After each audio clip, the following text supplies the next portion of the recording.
मकर राशि वालों, आपके केस में एक यूनिक पोजीशंस और यूनिक इम्पैक्ट आने वाला है इस गोचर का। देखिए, मार्स आपके लिए ना काफ़ी प्रोग्रेसिव प्लैनेट है। मार्स आपके 4th हाउस को रूल करता है और आपके 11th हाउस को रूल करता है।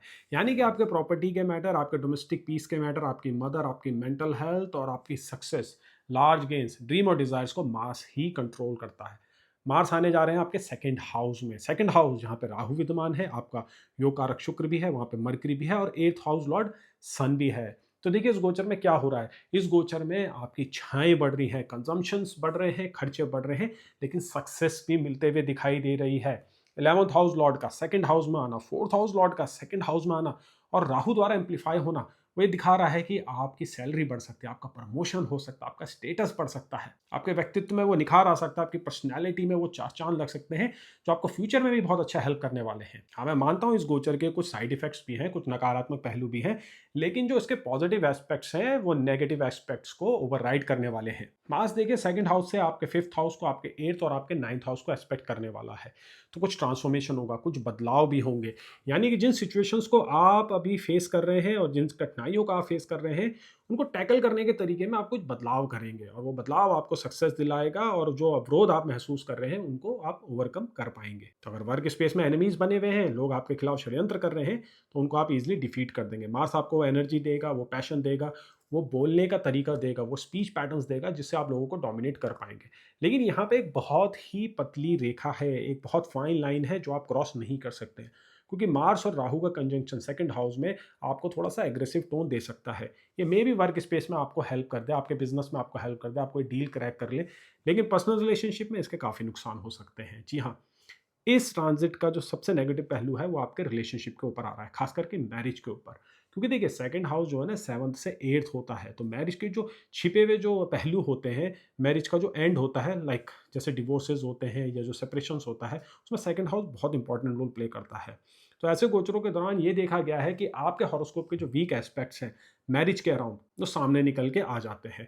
कुछ एक ऐसी प्रोसेस शुरू हो जाती है जो फ्यूचर में आपके और आपके स्पाउस के बीच में अनबन क्रिएट करती है। तो अगर आपके हॉरोस्कोप में 7th house Lord moon week है, नवमांश में वीक है, डेबिलेटेड है, तो सावधान हो जाइएगा। ओवर रिएक्ट मत कीजिएगा, स्पाउस के साथ जो है कॉपरेट कीजिएगा और सबसे जरूरी बात पेशेंस रखिएगा, क्योंकि सिचुएशंस आपको रिएक्शन की तरफ ले जाएंगे और रिएक्शंस आप करेंगे तो एक चेन ऑफ इवेंट बनेगा जिसको आप हैंडल नहीं कर पाएंगे। तो थोड़ा सावधान रहिए। और जो ये नेगेटिव ड्यूरेशन है ये आपकी 23 फरवरी से लेके 5 मार्च तक वैलिड रहेगी। अब देखिए, जब भी मैं ये प्रिडिक्शंस करता हूँ तो सिर्फ उन ट्रांजिट्स के बारे में बात नहीं करता हूँ, उस ड्यूरेशन के दौरान जो बाकी ट्रांजिट्स हो रहे हैं उनको भी मैं एनालिसिस करता हूँ। तो यहाँ पे बहुत जरूरी हो जाएगा हम वीनस के एक्सॉलेशन को डिस्कस करें। जी हाँ, वीनस जो आपके लिए योग कारक प्लैनेट है वो एक्सॉल्टेड होने वाले हैं।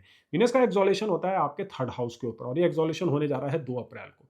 तो वीनस आपको यहाँ पे जो है ना, आपकी जो है गाड़ी है उसको स्टेबलाइज करने में बहुत हेल्प करने वाला है। यानी कि रिलेशनशिप में अगर कोई इशू उठता है ना, तो वीनस का एक्सॉलेशन होते ही आप उसको संभाल पाएंगे, वो आइडिया आपको आ जाएगा। और एक एक डिवाइन इंटरवेंशन भी होते हुए दिख रही है, क्योंकि वीनस सैटर्न के साथ कंजंक्शन करेगा और आपके 9th हाउस के ऊपर दिखेगा।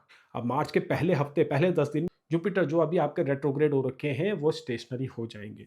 जुपिटर जो आपके लिए मोस्ट मेलेफिक प्लैनेट है, लेकिन फिर भी जुपिटर का आपकी ग्रोथ में बहुत इंपॉर्टेंट रोल होता है, क्योंकि वो 3rd हाउस लॉर्ड है। और अभी आपका असेंडेंट लॉर्ड सैटर्न, आपका राशि लॉर्ड शनि, वो मीन राशि में ही है, यानी जुपिटर की राशि पे ही उनका गोचर हो रहा है। तो जुपिटर मार्गी का जो इम्पैक्ट है आपके ऊपर काफ़ी ज़्यादा पड़ने वाला है, क्योंकि यहाँ पे आपका असेंडेंट लॉर्ड भी इन्वॉल्व हो रहा है।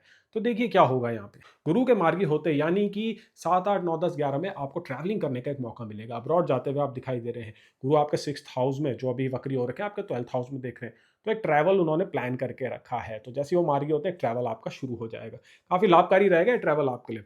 और 6th हाउस लीगल इशूज़ का भी होता है, 6th हाउस में आपके एनिमीज़ भी आते हैं। तो देखिए गुरु का मार्गी होना आपको क्लैरिटी देगा, कौन आपके साथ है, कौन आपके अगेंस्ट है। वो यहाँ पे ये भी क्लैरिटी देगा कि आपके फर्दर नेक्स्ट स्टेप्स क्या होने चाहिए किसी लीगल केस के अराउंड।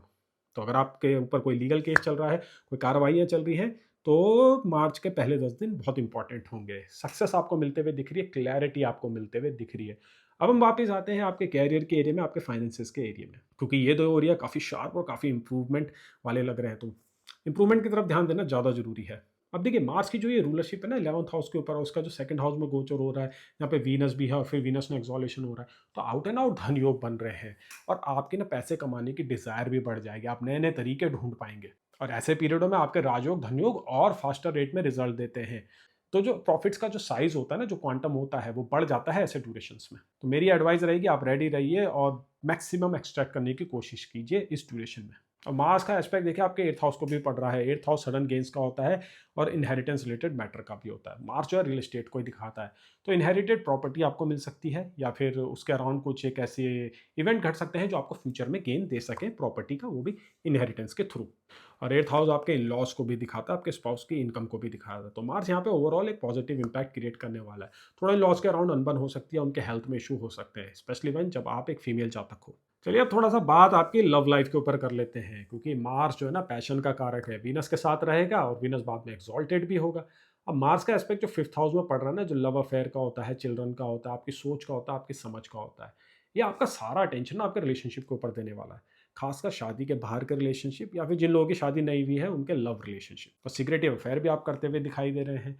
एक्सप्रेस होने की भी संभावनाएं हैं, खासकर उन लोगों की जिन लोगों के केस में ना सन अफ्लिक्टेड है और उसकी महादशा या अंतरदशा चल रही है।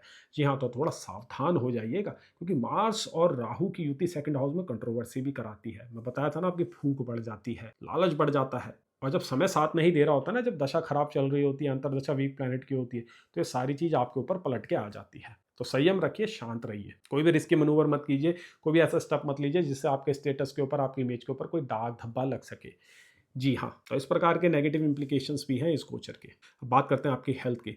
2nd हाउस जो होता है ना, आपके फूड इनटेक का होता है, आपके खाने पीने की हैबिट का होता है। 2nd हाउस मारक हाउस भी होता है, और मार्स 2nd हाउस में हेल्थ के ऊपर इम्पैक्ट करता ही करता है। आपके खाने पीने की हैबिट खराब हो जाती है, आप ज़रूरत से ज़्यादा मसाले का भोजन करने लग जाते हैं।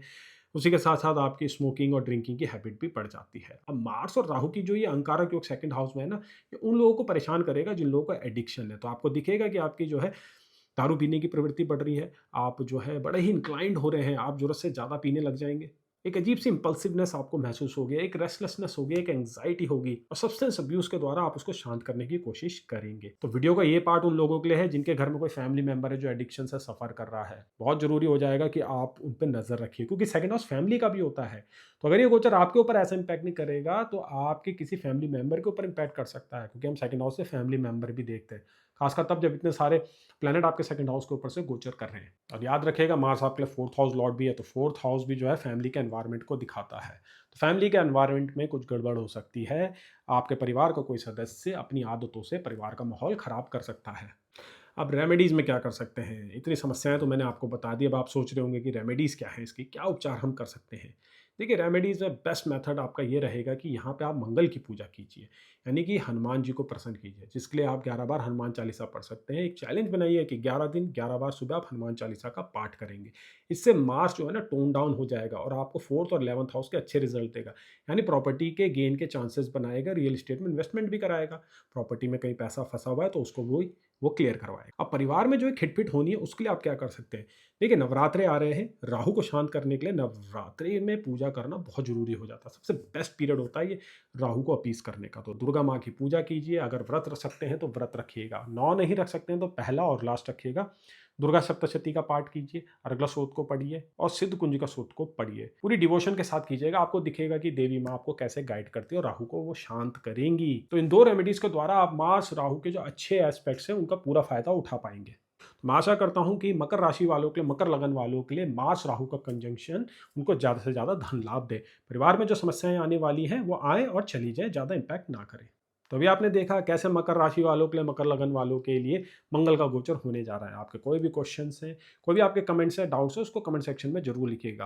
कंसल्टेशन चाहिए तो आप मुझे व्हाट्सएप कर सकते हैं, ईमेल कर सकते हैं। चलिए आगे बढ़ते हैं, जानते हैं अगली राशि का हाल, जो कि है आपकी कुंभ राशि।